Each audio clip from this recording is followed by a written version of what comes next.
Magandang araw sa inyong lahat. Kamusta ang mga buhay-buhay diyan? At ngayon nga dahil brownout maghapon ay napakainit ng panahon ngayon, ay walang pasok din naman si Mami, kami ay nag-iayaan ng mga bata.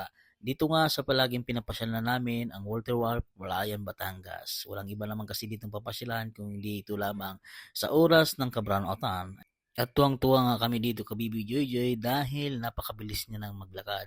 Hindi ko nga sukat akalain na meron tayong isang batang nasagip. Siguro nga pagkaloob na rin ng Panginoon Diyos yun na madugtungan ang kanyang buhay. At kung hindi nga, baka ilang buwan lang at baka kung paano na siya.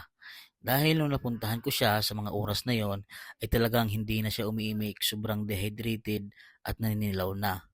Naalala ko pang nang sabi sa amin ng doktor nung unang pa-check up namin sa kanya, ay kung hindi naagapan ang bata, baka wala na ito.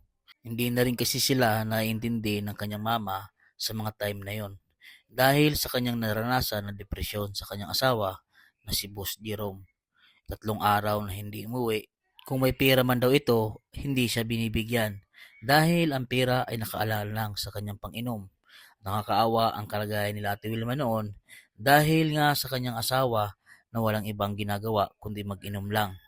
At ang kanyang mga anak naman ay halos hindi na kumakain. Hindi rin nakakapaghanap buhay si Ate Wilma noon o kaya makapaglabada man lang. Dahil nga mayroon siyang anak na maliit na si Borloloy. At si Baby Joy Joy naman ay talagang alagain pa. At hindi nga nakakalakad dahil na rin sa malnutrisyon at kakulangan sa pagkain. Sobrang pasalamat din sa atin ni Ate Wilma na dahil sa ating nagawa para sa kanyang pamilya, pangarap ni Ate Wilma ang makapagtapos ang kanyang mga anak pero wala siyang nagawa.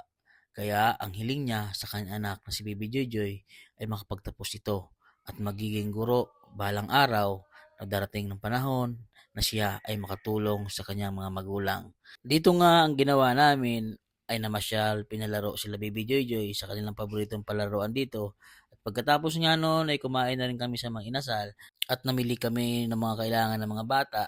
Ay kung dati nga pag kami namimili ay nakakabili kami ng mga extra-extra kung anong binibili namin.